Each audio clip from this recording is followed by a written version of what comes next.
Hare Krishna. Tonight's Bhagavad Gita class will be from chapter 8, verse 1. Chapter 9 was done at the temple. Chapter 7 we did the last few weeks. And now we will do chapter 8.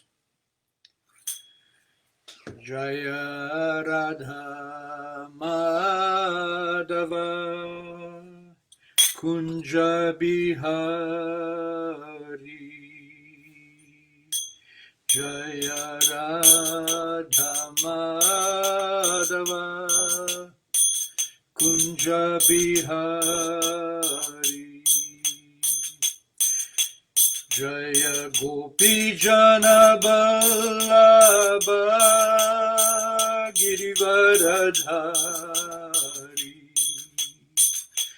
Jaya Gopi Jana Vallabha Girivaradhari Yashodanandana Braja Jana Ranjana Yashodanandana Braja Jana Ranjana Jamuna Tira Vanachari Jamuna Tira Vanachari Jaya Radha Madhava Kunja Bihari Jaya Radha Madhava Kunja Bihari Gopi Jana Vallabha Girivaradhari Jaya Gopi Jana Vallabha Girivaradhari Yashodanandana Braja Jana Ranjana Yashodanandana Braja Jana Ranjana Jamuna Tira Vanachari Jamuna Tira Vanachari Jaya Radha Madhava Kunja Bihari Jaya Radha Madhava Kunja Bihari Jayam Vishnupada Paramahamsa Paribrajakachaja Astotara Sata Shri Srimadhesi Bhaktivedanta Swami Shri Prabhupada Ki Jai Namacharya Sila Haridas Thakur Ki Jai Prem Se Kaho Shri Krishna Chaitanya Prabhu Nityananda Shri Advaita Gadadhar Shri Vasari Gaura Bhaktivinoda Ki Jai Shri Shri Radha Krishna Gopa Gopinath Shama Kunda Radha Kunda Giri Govardhana Ki Jai Shri Vrindavan Mathura Dham Ki Jai Navadip Mayapur Dham Ki Jai Jamuna Maya Ki Jai Ganga Maya Ki Jai Bhakti Devi Ki Jai Tulsi Devi Ki Jai Samaveda Bhakta Vrinda Ki Jai. All glories to the assembled devotees. All glories to the assembled devotees. All glories to Sri Sri Guru and Gauranga. Bhagavad Gita, chapter 8, verse number 1. Arjuna Vacha Kim Tat Brahma Kim Adhyatmam Kim Karma Purushottama Adi Bhutam Chakim Proktam Adi Daivam Kimuchyate Arjuna Vacha Kim Tat Brahma Kim Adhyatmam Kim Karma Purushottama Adi Bhutam Chakim Proktam Adi Daivam Kimuchyate Arjuna Vacha Kim Tad Brahmam Kim Adhyatmam Kim Karma Purushottamaha Adi bhutam chakim proktam adi daivam kimuchyate. Arjuna vacha. Arjuna said, Kim what? Tat that. Brahma Brahman. Kim what? Adhyatmam the self. Kim what? Karma fruitive activities. Purushottama, O Supreme Person. Adibhutam, the material manifestation. Cha and Kim what? Proktam called. Adidaivam the demigods. Kim what? Uchyate is called. Translation and purport by Srila Prabhupada. Arjuna inquired, O my Lord, O Supreme Person, what is Brahman? What is the self? What are fruitive activities? What is this material manifestation? And what are the demigods? Please explain this to me. Purport. In this chapter, Lord Krishna answers the different questions of Arjuna, beginning with what is Brahman. The Lord also explains karma, fruitive activities, devotional service, and yoga principles, and devotional service in its pure form. The Srimad Bhagavatam explains that the Supreme Absolute Truth is known as Brahman, Paramatma, and Bhagavan. In addition, the living entity's individual soul is also called Brahman. Arjuna also inquires about Atma, which refers to the body, soul, and mind. According to Vedic dictionary, Atma refers to the mind, soul, body, and senses also.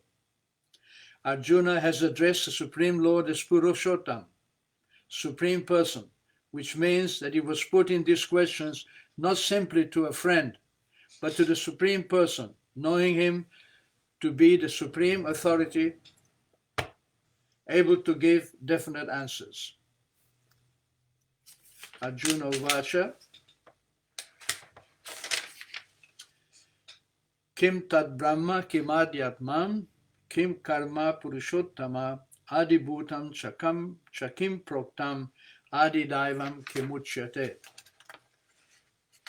So one thing to notice at the beginning of this chapter is that Arjuna is asking very, very simple, very basic questions, and is asking on our behalf. Krishna doesn't associate with anyone who isn't his pure devotee. And so when he needs to teach, then one of his devotees takes the part of his student. Not that the devotee needs to be taught. There's no need to teach Arjuna. Arjuna is an eternal associate of Krishna. He never requires any teachings because he never forgets his relationship with Krishna. But so that he can teach us, Krishna teaches Arjuna. Therefore, one thing you will notice at the beginning of this verse, it says, Arjuna Uvacha. In many places of the Bhagavad Gita, different personalities speak. In the beginning is Dhritarashtra Uvacha. He was speaking to his secretary, whose name was Sanjay. The next verse says, Sanjay Uvacha. Then they refer to King Duryodhan, Raja Uvacha. So every time some particular person is mentioned in Bhagavad Gita, his name is also mentioned. Dhritarashtra,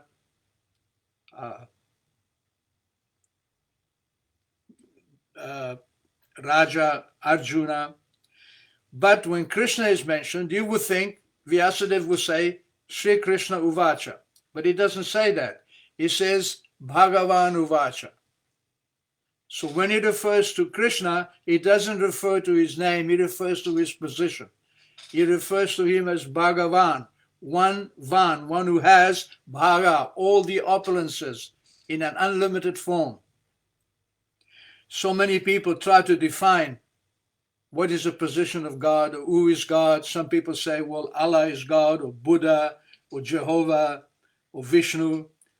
But Parasar Muni, a great, great sage, father of Vyasadeva, he gave a definition of what is God.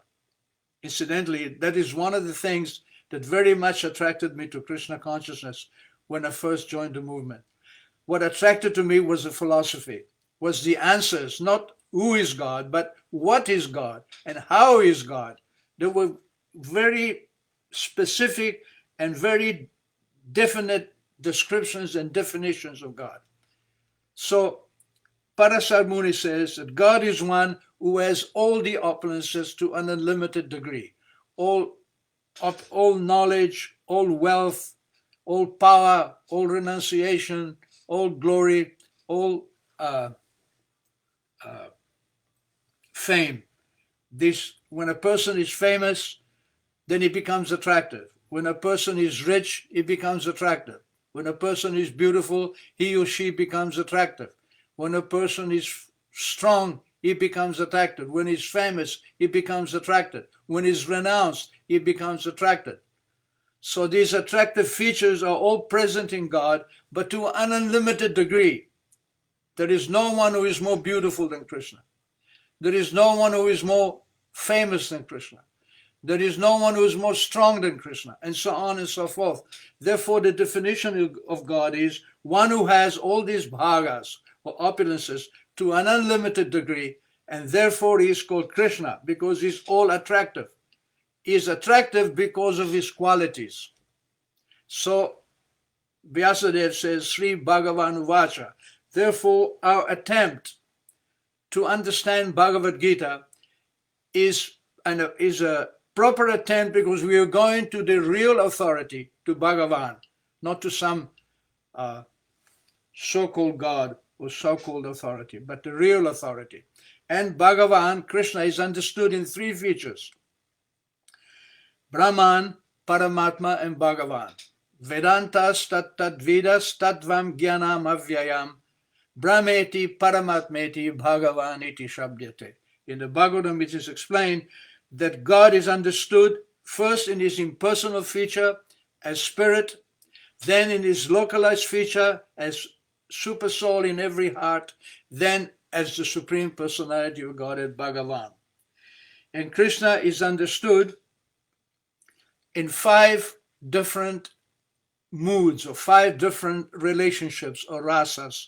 And these 5 relationships are Shanta, Dasya, Shakya, Vatsalya, and Madhurya. Shantaras means that we understand that there is a spirit, there is a controller, there is a spirit controlling the material energy. That beyond the material energy, beyond the body and mind, there is a spirit that is called Shantaras, to appreciate the presence of God. Classic examples of Shantaras are the 9 Yogindras. They are mentioned in the 11th, 12th canto of Bhagavatam, and the 4 Kumaras. The 4 Kumaras were sons of Brahma, and since childhood they were absorbed in understanding Brahman, or the impersonal Brahman. And when they heard their brother Narada Muni glorifying God, Krishna, on his veena, on his musical instrument, singing the glories of the Lord, they became filled with ecstasy. So they understood that Brahman is there in his form as all-pervading supersoul. Then, by the way, these 5 rasas of neutrality, servitorship, friendship, parenthood, and conjugal love are eternally present in every living entity. And one of these 5 rasas, or a mixture of one of these 5 rasas becomes predominant when you become free from material contamination. When our relationship with Krishna is awakened, it will be awakened within one of these 5 rasas. So the Kumaras, they are the example of the Shanta ras. Then the Dasya ras, or the rasa of servitorship, is manifested by different servants of Krishna. For example, Rataka in Vrindavan, or Daruka in Dwarka. These are in servitorship, Dasya ras, and of course Hanuman in relationship with Lord Ramachandras. These are devotees who particularly manifest the rasa of servitorship. Then you get Shakya Rasa, or friendship. So Krishna has many friends who relate to him on a friendly basis. Friendly basis means that they sometimes forget Krishna's opulence or Krishna's position as God. Their friendship becomes so strong that the majestic aspect of Krishna is not so predominant as it is in Shranta and Dasya Ras. So friends of Krishna, or Sri Dama, Sudama in Vrindavan, and many, many other cowherd boyfriends, and friends of Krishna also Arjuna and Uddhava in Dwarka.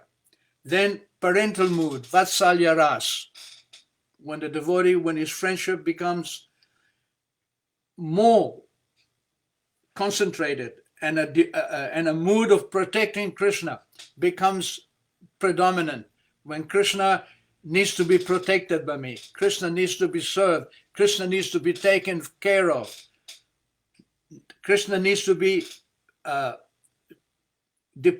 need to help Krishna so that Krishna doesn't come into any difficulties. This is called Vatsalya Ras, and that is represented by Krishna's mother and father and the elderly gopis of Vrindavan. Nanda Maharaj, Yashoda, Jarati, so many elderly gopis, they worship Krishna in parental mood. And in Dwarka, of course, Krishna has his mother and father, Vasudeva and Devaki. That is also parental mood, and many of the Yadavas. And then the ultimate rasa, it is called Madhurya Ras, or the rasa of conjugal love. And that is when the devotee wants to enjoy Krishna as his lover. When he understands that Krishna is so beautiful, Krishna is so attractive, he wants to be embraced by Krishna. He wants to be kissed by Krishna. She, because we are all she. We are all female energies of Krishna. And of course, conjugal rasa is divided into two groups. There is the Sakya and Parakya. Sakya means that the devotee gets the body of a queen of Krishna and she marries Krishna. Krishna becomes her husband. It is all legal and according to Vedic custom. And then Parakya is when it is beyond Vedic custom, when there is the love of Krishna is not bound by the rules and regulations of society with the gopis. So these 5 rasas, and each one of the rasas contains the mood of the previous rasas. So in Madhurya Ras, in conjugal love, parenthood, friendship, servitorship, and neutrality are also contained. In parenthood, friendship, servitorship, and neutrality are contained. And in servitorship, neutrality is friendship, servitorship, and neutrality is contained. And in servitorship, neutrality is contained. So in this way, these rasas become manifested in the heart of the liberated soul. These are called the 5 primary rasas. And there are 7 indirect rasas. Hasya, Adbhuta, Virya, Karuna, Raudra, Vibhatsa, and Bhaya. Or laughter, wonder,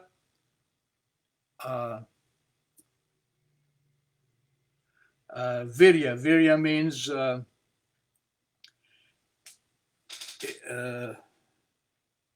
forget what the English of Virya is. Virya is the rasa of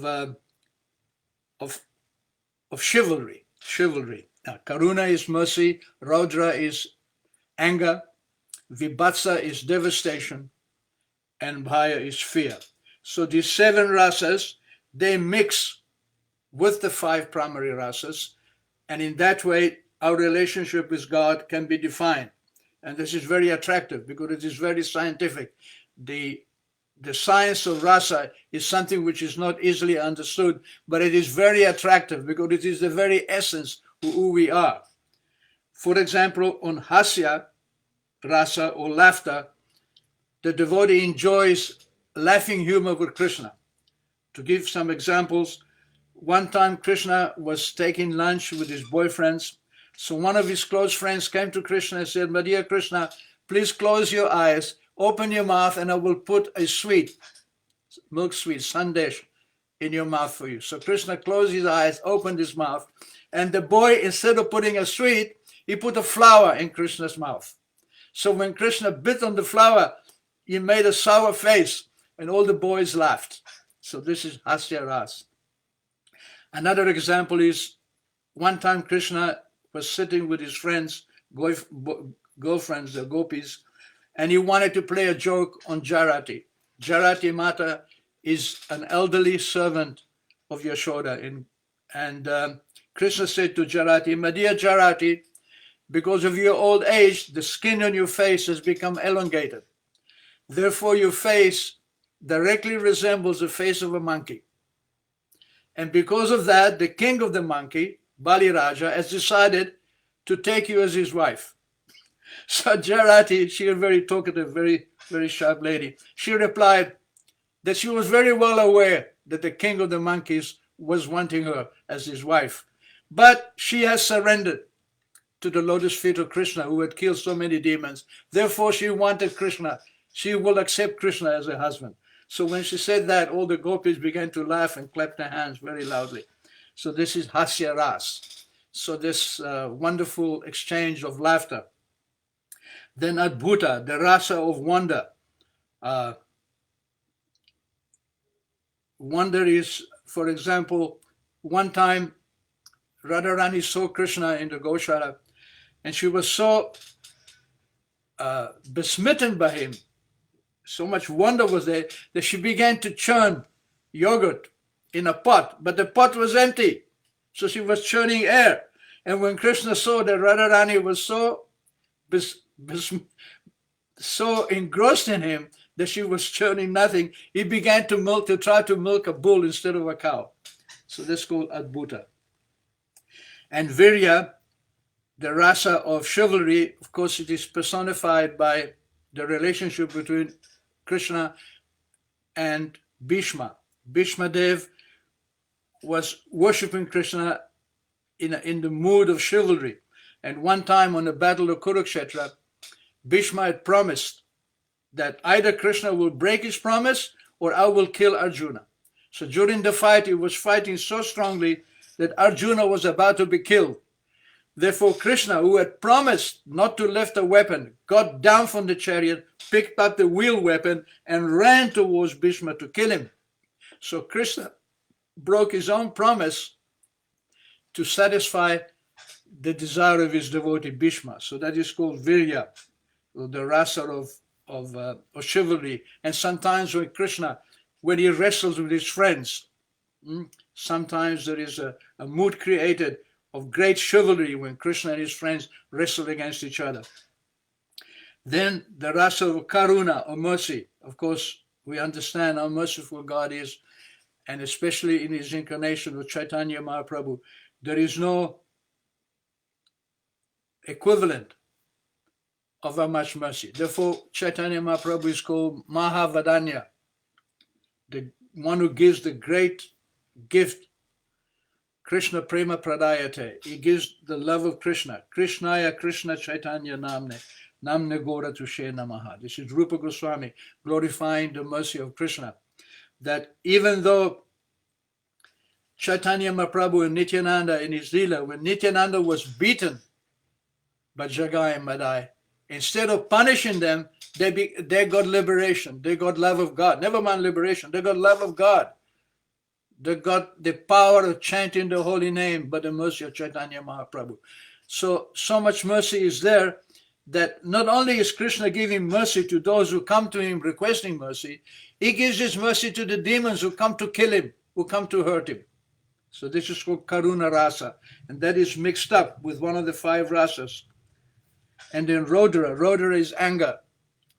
And of course, Krishna sometimes becomes very angry. And sometimes the devotee also becomes angry when relationship with Krishna don't work out. So anger, there are many, many examples. If you study the Srimad Bhagavatam in Krishna Leela, for example, Krishna killed Shishupala, even though he had promised Shishupala's mother, who was his aunt, that I will not kill your son unless he offends me more than 100 times. So when finally Shishupala offended him for the 100th time, Krishna killed him. And of course, Krishna killed Kamsa. Kamsa had been Krishna's enemy from the moment of birth. He tried in so many ways to kill Krishna. He tried to kill him with so many demons, beginning with Putna, Trinivarta, Bakasura, Agasura. He sent all these demons to Vrindavan to kill Krishna. Vritasura, Aristasura, so many demons came to Vrindavan to kill Krishna. So Krishna, he took the fight to Kamsa in Dwarka. Kamsa understood that I have to kill Krishna, so he organized a wrestling match, especially to kill Krishna. So when Krishna came into Dwarka, first Kamsa tried to kill him with one of his most powerful elephants called Kuvalaya Pida. Kuvalaya Pida is a beautiful name for an elephant because Kuvalaya means lotus and Pida means killer or enemy. So the elephant is called the enemy of the lotus because when the elephant goes into the pond to take bath and there's lotus flowers, out of his fickle sportivity, he will uproot the lotus flowers from the water and throw them here and there. So Kuvalaya Pida was a ferocious black elephant and Krishna killed him on the gate of Mathura. Then Krishna went into the wrestling arena and Krishna killed Mushtika and Balaram killed Chanura, or Chanura and Mustika were both tremendously powerful wrestlers, huge, much bigger and much more powerful than Krishna. So much so that the assembly in the wrestling match, the people in the assembly, they began to criticize that how is it possible that these two young boys are meant to fight against these powerful wrestlers. Anyhow, they killed the wrestlers, and then Kamsa became so angry, he said, we should kill Krishna and Balaram. His father should be removed from the city. All his boyfriends should be plundered from their wealth. Vasudev should be killed. My uncle, my father, Ugrasena, should be put in prison. So he was talking like a madman, and Krishna, he became so angry that he jumped up from the wrestling arena onto the dais, and he ignored and evaded Kamsa's sword and grabbed Kamsa by the hair, dragged him down from the dais onto the wrestling match arena, and he straddled him with his knees and with his fist. He beat him until he died.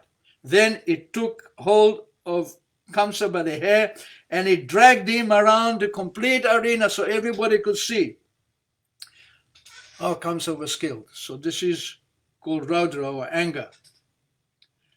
And then Vibhatsa. Vibhatsa means devastation. When you become devastated, I'm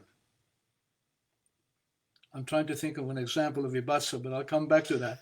And the last one is Bhaya, or fear. So everybody is afraid of Krishna, and everyone, a pure devotee, is always afraid of losing Krishna. Rukmini Devi, when Krishna was playing a joke with her in Dwarka and she thought that Krishna was about to leave her, she became so shocked, she lost consciousness and she fell down on the ground, just like a banana tree. So this is fear. And Vibhatsa, or devastation, that occurs when the devotees in relationship with Krishna becomes unable to move, becomes unable to speak, becomes unable to do anything except look at Krishna. And so these are the 7 indirect rasas, and they mix with the 5 primary rasas in a way that the devotees enjoy their relationship with God more and more. So this to me is a very, very attractive proposition, very, very attractive philosophy, because it explains how my relationship with God can, and the relationships of other devotees with God is defined. It is not something that God is simply up in the heavens giving plus points when you do good and giving a minus points when you do bad. In fact, in the Judeo-Christian and Islam tradition, more than love of God, there is fear of God. that fear of God is something which is much prominent, but in devotional service in Bhakti, love of God and how to love God is very nicely manifested. So in this verse of the Bhagavad Gita, Arjuna begins by asking very, very basic questions. Who am I? What is my relationship with God? Who is God? What is spirit? What are the demigods? What is the material nature? What is this body? These are the questions we need to ask, not political questions about who is doing what politically, or commercial questions about the position of the money market, how to make money, how to become prominent in the material world. No, that is not what we teach in Krishna consciousness. Krishna consciousness is not a conduit for our material plans. We don't come to Krishna consciousness to satisfy our plans to become famous as a singer or as a lecturer. Or we don't come to Krishna consciousness to use Krishna for our own benefit. We come to Krishna consciousness to simply become free from the illusion of being this body, to become free from our plans and allow Krishna's plan to take hold of our life. In any case, Krishna's plan is always predominant, but when we try to implement our own plan, then it becomes an incompatible situation. First of all, our plan cannot supersede Krishna's plan. So the main teaching in Krishna consciousness is to let Krishna make the plan for us, just like a loving father makes the plan for his children. And these are the questions we need to ask. Who am I? What is my relationship with God? What am I doing in this material world? What is my body? What is my mind? Why do I get old? Why do I get sick? Why do I die? What is the purpose of my life? And these questions are answered exactly in Srila Prabhupada's books, not only exactly, in great detail. So our main business is to understand these teachings of Srila Prabhupada. And the more we understand the teachings of Srila Prabhupada, the more the plan that Krishna has for us will become manifested. And when we become sure that Krishna has a plan for us, we become happy because we are being taken care of. We don't have to worry where we're going to go.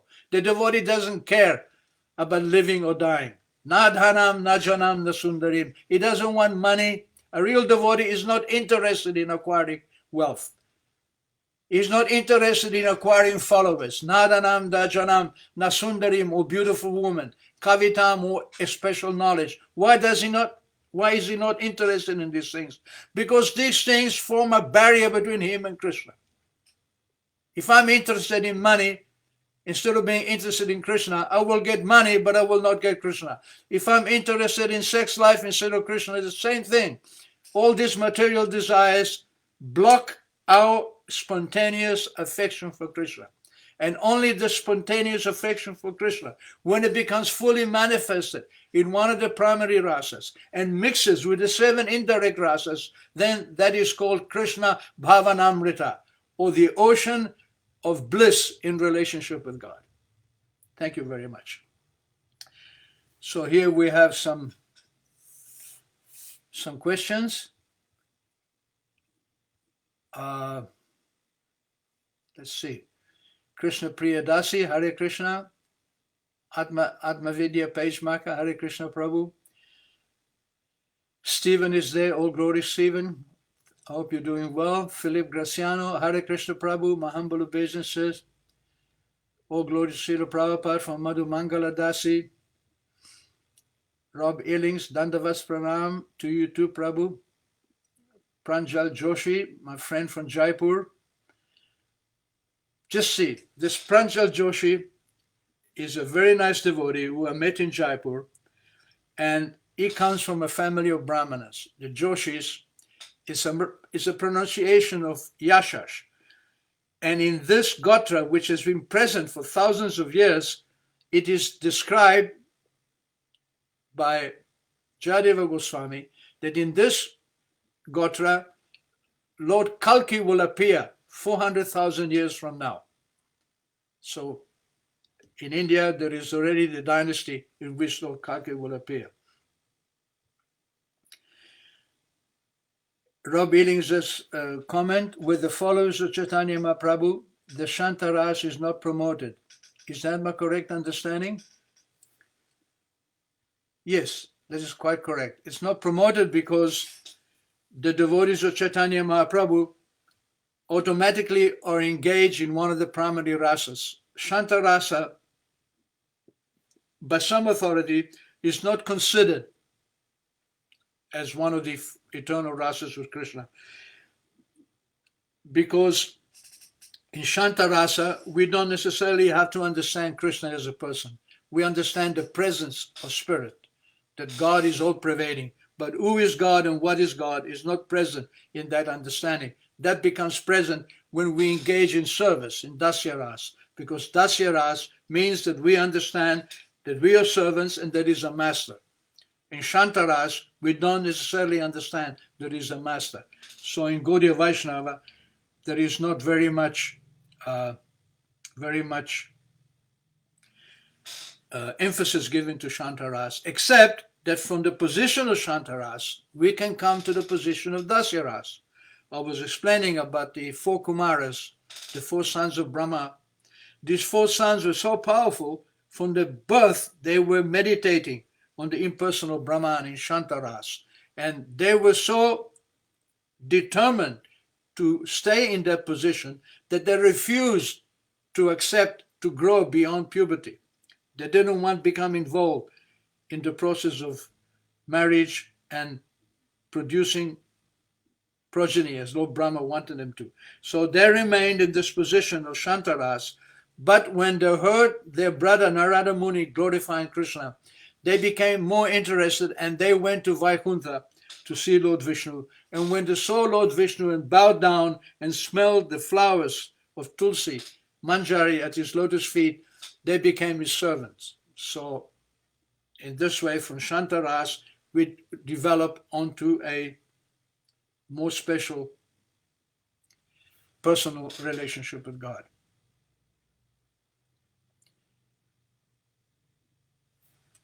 Madhumangala also has a comment.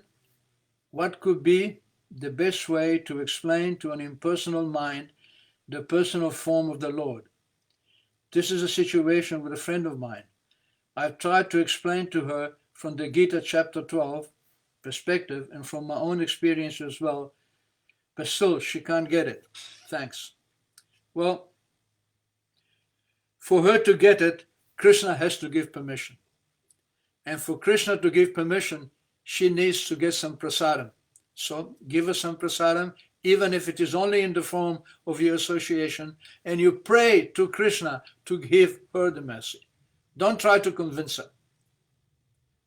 Trying to convince someone is not always the best process. But if we are convinced, then just by our friendship, that conviction rubs off onto the next person. Good. Thank you very much. So we will have the next class day after tomorrow on Friday. Thank you for participating. All glories to Srila Prabhupada.